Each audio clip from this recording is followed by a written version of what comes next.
Miss Chit Juan is by now a familiar name to many women, farmers and entrepreneurs, and environmental advocates as well. But in essence, who is Chit Juan? I've been tagged as a serial entrepreneur because I always start businesses, but I always start businesses on things that I love. Coffee. So, because I love coffee and I love travel, my past life, as I call it, was I founded a coffee shop which became a chain. After that, as we are approaching midlife, inisip ko, you also want things that are healthy for you, sustainable lifestyle.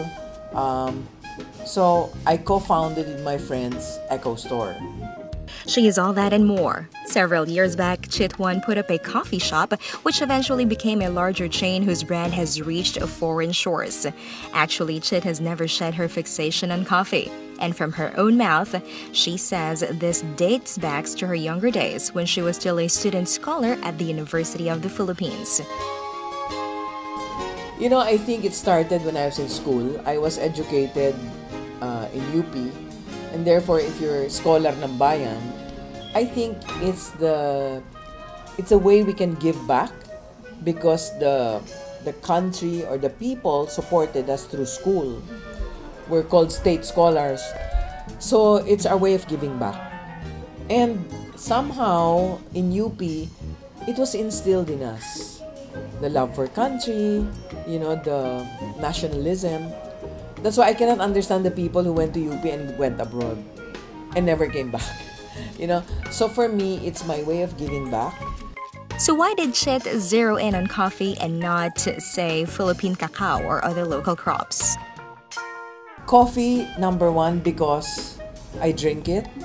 I started drinking coffee, when I was younger. I drank a lot of it in college.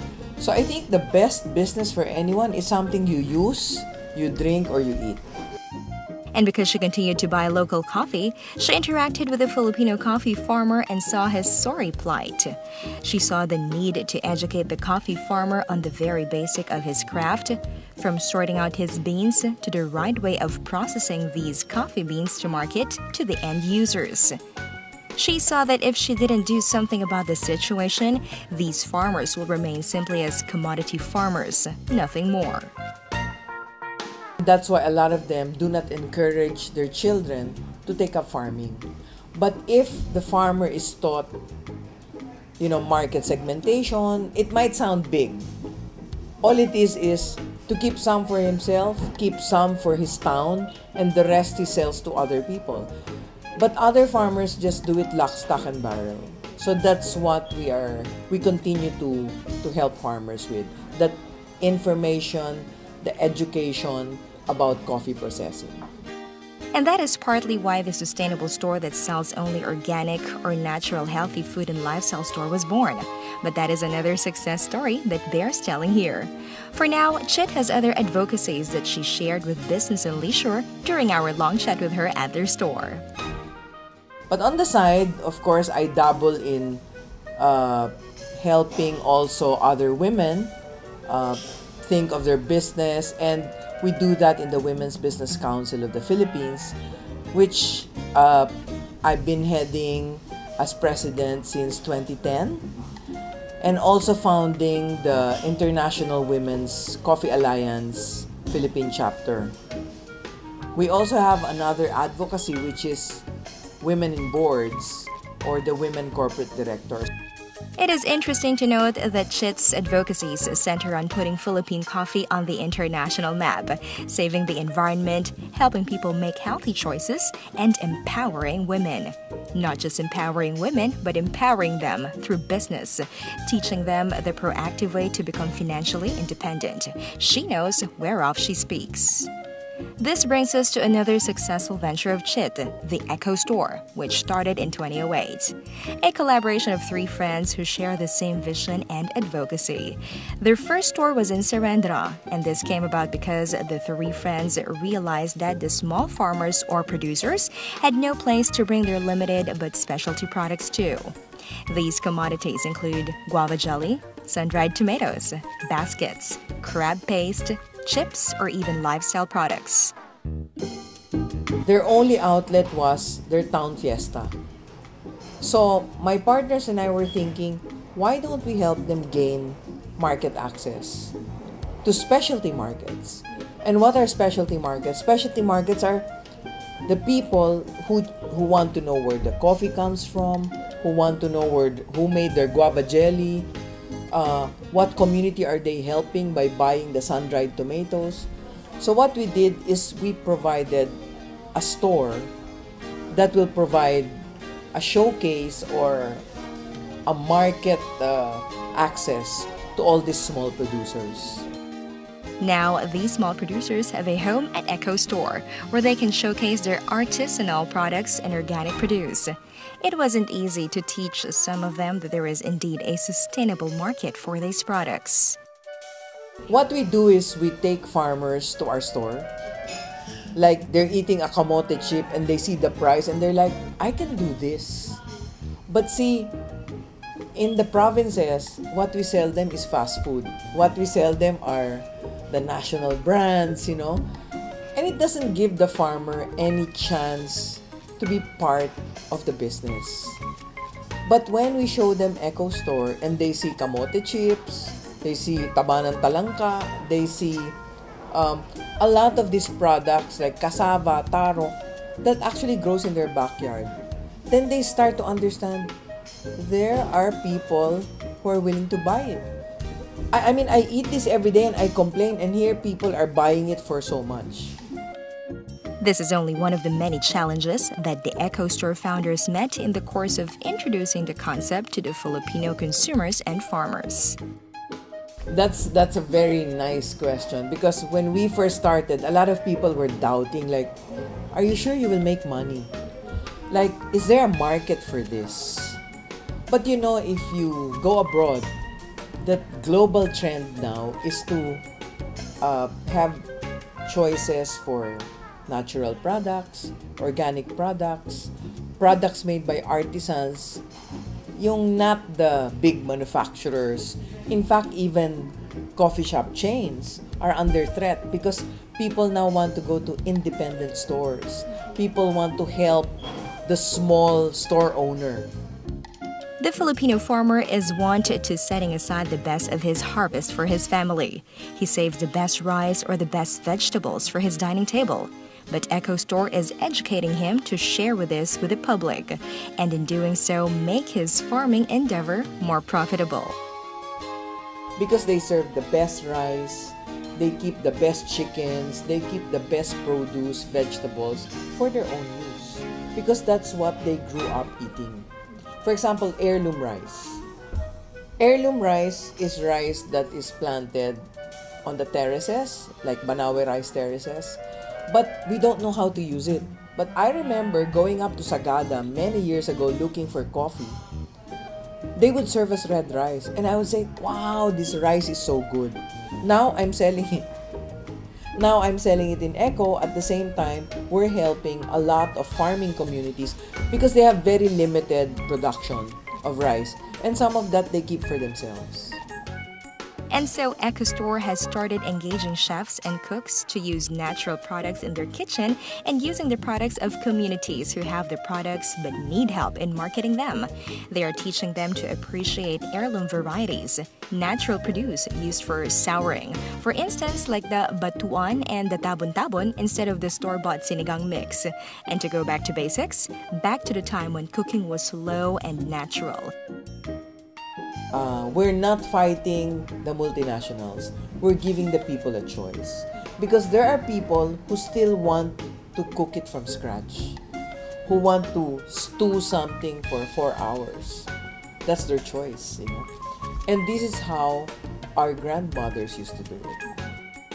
Now the Eco Store has gone a long way. 7 years after the first store was put up in Serandra, they have 3 company-owned stores in Podium and Salcedo Village, in addition to Serandra, and 3 licensed stores located in Quezon City, Cebu, and Davao.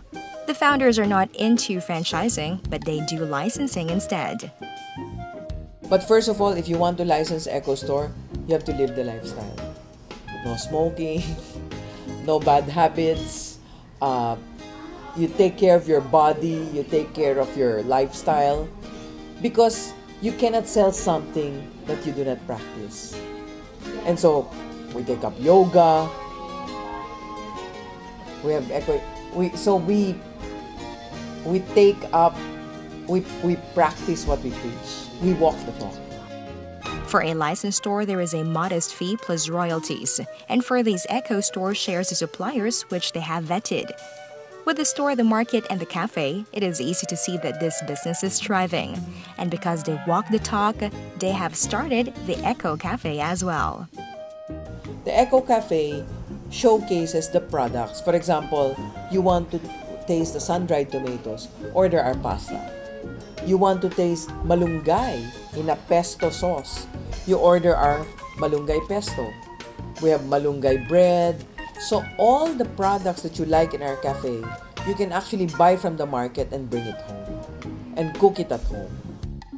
And like any sustainable business, a social enterprise like the Echo Store has its many challenges, least of all the copycats who cannot be bothered with thinking of their own novel concepts. But the bigger challenge, according to Chit, is how to keep the products coming. How do we do that? We formed a foundation called Advocacy, Eco Sustainable Initiatives. In other words, we have a foundation concentrating, it's headed by our partner, Jeannie Havelosa. The foundation concentrates on working with communities. So that way, we have a continuous output of products. We have a continuous stream of people we can help. We have a continuous supply of whatever we choose to get, whether it's abaca baskets, macrame, banig, coconut oil, peanuts, what have you. We develop the communities and we continue to seek out other groups that may need our retail experience, our help in designing and packaging. In their search for more natural products to sell in the store, they have gone as far as north as Benguet and as far south as Sulu, and found that there is so much wealth to discover in our shores, and these can be shared to as many people as possible. You know, I'm a woman. I don't have children. So I think the best is to pass it on to other women who have children and other young women who would have been my children. Because I think women, they hold the purse. They have the purchasing power all over the world. They hold half the sky, as we call it. But a lot of women are still trafficked. A lot of women still have no choices. A lot are victims of domestic violence. And the reason we found out is that they have no choices. They have no financial power. So if you empower them through business, then it's a great equalizer. ECHO stands for Environment, Community, Hope, and Organization. With the store, cafe, and market, ECHO continues to work towards a sustainable lifestyle and a sustainable community. Chit brought us around the store and showed us the products they have chosen to showcase here. What impressed us immediately was how much better the design and packaging of the products are. So ito are products from smaller producers. Okay na, wala naman silang store nila. And they cannot have a store just for that. Ito products namin. This we develop.